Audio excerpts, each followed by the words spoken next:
Je m'appelle Laure Balicuif et mon équipe de recherche à l'Institut Pasteur s'intéresse aux cellules souches, en particulier aux cellules souches du cerveau.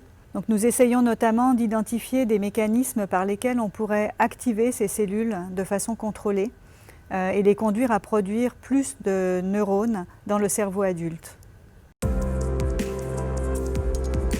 Il se trouve que notre modèle d'étude au laboratoire, c'est le cerveau d'un poisson téléostéen qui s'appelle le poisson zébré, qui est de la même famille que la truite ou le saumon, parce que chez ces espèces, le cerveau adulte garde un grand nombre de cellules souches qui sont très actives, très efficaces, bien plus que les nôtres.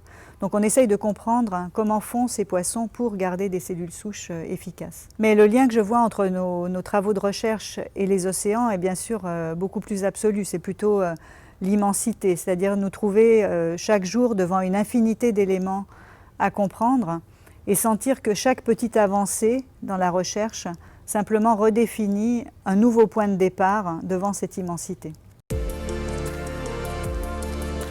Il me semble que le marin, quand il s'élance dans sa course, doit être porté par deux forces.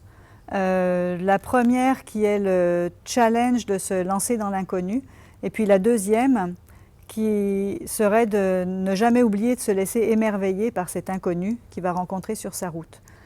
Et je ressens notre métier de chercheur, en tout cas en particulier en recherche fondamentale, exactement de cette façon. C'est-à-dire, bien sûr, on a un but à long terme, il y a toujours une question biologique à laquelle on cherche à répondre, mais cette capacité à savoir appréhender l'inattendu, à savoir se détourner temporairement de notre route initiale pour creuser quelque chose qu'on vient de découvrir et qui nous paraît intéressant, pour moi, c'est ça l'essence même de la recherche et de la créativité scientifique. Et puis bien sûr, devant chaque découverte, nous laisser émerveiller par ce que la nature a mis en place.